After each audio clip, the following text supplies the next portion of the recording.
நீங்கள் எல்லாரும் பேசிகிட்டு இருக்காங்க, காது சத்தம் கேட்டால் கூட எனக்கு வந்து சேதுவை எப்படி தொடங்கணுன்றது தான் ஞாபகத்தில் வந்துக்கிட்டே இருக்குது. அவன் இப்போ சிரிச்சுக்கிட்டு நிற்கிறான். இப்படிலாம் நாங்கள் சிரிச்சுக்கிட்டுலாம் கூட இல்லை. முதல் படத்தை துவங்கும் போது ஒரு பதட்டத்தோடையே இருப்போம். ரொம்ப பழைய கதையாக இருந்தாலும் இங்கே நிறைய புதியவர்கள் இருக்கிறதுனால அந்த கதை உங்களுக்கு புதுசாக இருக்கும்னு நான் நம்புகிறேன். நான்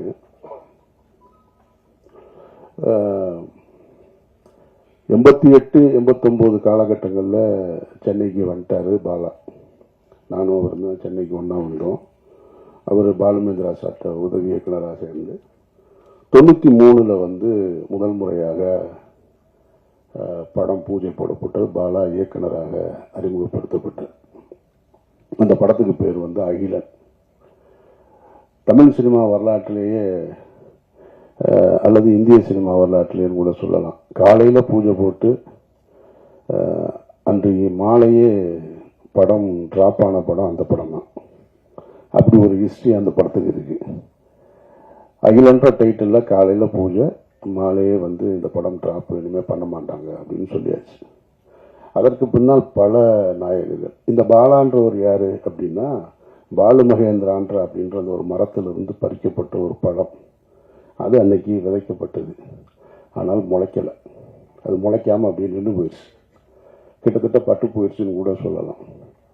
அதற்கு பின்னால் நிறைய புதுமுகங்கள் அந்த படத்தில் நடிக்கணுன்ற கிட்டத்தட்ட அன்றைக்கு பீக்கில் இருந்த திரு ரஜினிகாந்த் அவர்களும் கமலஹாசன் அவர்களும் தவிர, மூத்த நடிகர்கள் தவிர எல்லா நடிகர்களுமே வந்து அந்த கதைக்குள்ளே வந்து போயிருப்பாங்க அந்த கதைக்கு. இது போக நிறைய புதுமுகங்களை பார்த்து புதிய தயாரிப்பாளர்கள் அது இதுன்னு பார்க்காத ப்ரொடியூசர்ஸே கிடையாது, பார்க்காத ஹீரோஸே கிடையாது. இன்னைக்கு இருக்கிற பெரிய பெரிய ஸ்டார்லாம் அதில் கமிட் ஆகிருக்காங்க. அந்த தகவல் வந்து தவறான தகவலாக இருக்காதுன்னு நினைக்கிறேன் நான். அல்டிமேட் ஸ்டார் கூட அந்த படத்தில் கமிட் ஆகி அப்புறம் பண்ணாமல் இருந்தவர் தான். அப்படி ஒரு ப்ராஜெக்ட் அது. நிறைய ஹீரோஸ் இன்னும் சொல்லிக்கிட்டே போகலாம், நிறைய ஹீரோ. அப்புறம் திரும்ப 97 கந்தசாமின்ற சசிகுமார் இருக்கான்ல நம்ம நடிகர், அவருடைய உறவினர் ஒருத்தர் மூலமாக அந்த படம் துவங்கப்பட்டது. கந்தசாமின்ற ஒரு தயாரிப்பாளர் தான் அந்த படத்தை துவங்கினார். அகிலன்ற படத்துக்கு சேதுன்னு பெயர் மாற்றியாச்சு. அன்னைக்கு காலையில் பூஜை, இங்கே தான் பூஜை, பிரசாத் ஸ்டுடியோவில் தான். அதனால தான் அதை நான் நினைவுபடுத்தி இப்போ நான் சொல்கிறேன். நான் காலையில் பூஜை, நாங்கள் பூஜை போட்டோம். படைப்பாளிகள் ஸ்ட்ரைக் ஆரம்பிச்சிட்டாங்க. அப்படியே நின்று போச்சு. விக்ரம்ன்ற ஒரு நாயகனை வந்து உள்ளே கொண்டு வர்றோம். அவர் 12 வருடங்களாக போராடிக்கிட்டு இருக்காரு வெற்றிக்காக. அந்த நாயகன் உள்ளே வர்றாங்க. அபிதான்ற ஒரு பொண்ணு ஹீரோயினாக இன்ட்ரடியூஸ் ஆகிறாங்க. இவ்வளவும் இருந்தும் அந்த படம் ட்ராப் ஆயிடுச்சு. படைப்பாளிகள் பிரச்சனை இல்லை. இப்போ எடுப்போமா, இன்னைக்கு எடுப்போமா, நாளைக்கு எடுப்போமான்னு தெரியாமல் அப்படியே காத்திருந்து ஒரு வருடம் 1.5 வருடங்களுக்கு பிறகு அந்த படம் துவக்கப்பட்டது. குறித்த பட்ஜெட்டில் முடிக்க முடியலை. அதனால் அது அடுத்த கட்டத்தை போய் 2000 தான் அந்த படம் முடிவுக்கு வந்தது.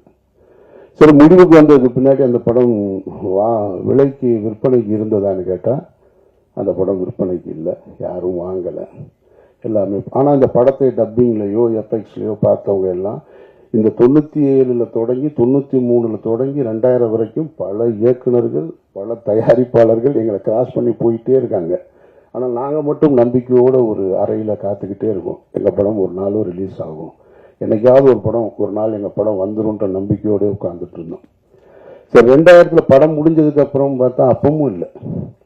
எங்களோடு சேர்ந்து பல ஹீரோக்களுடைய படங்கள் நாங்கள் டப்பிங் நடக்கும்போது பக்கத்தில் நடக்கும். இந்த சமீரா டப்பிங்கில் தான் நடக்கும். அங்கே பெரிய ஹீரோஸ்லாம் வருவாங்க. நாங்கள் அப்படி நின்று பார்த்துட்டே இருப்போம். அப்பவும் அது வியாபாரத்துக்குள்ளே வரலை. அதில் ஒரு நல்ல விஷயம் என்னென்னா, படம் நல்லா இருந்ததுன்றது மட்டும்தான் ஒரு இயக்குனர் தன்னுடைய கனவுகளை, ஒட்டுமொத்த கனவையும் தூக்கி ஒரு படத்தில் உழைப்பாக போட்டு படமாக்கி வச்சுருந்தார். அது அவருக்காக மட்டும் செஞ்சதில்லைன்றதான் ரொம்ப முக்கியமானது. அதை நம்ம கவனிக்கணும். அது ஒரு டைரக்டர் இன்னைக்கு படம் எடுக்கிறாருன்னா அது உனக்கானது மட்டும் கிடையாது, ஒரு தலைமுறையை உருவாக்குறது.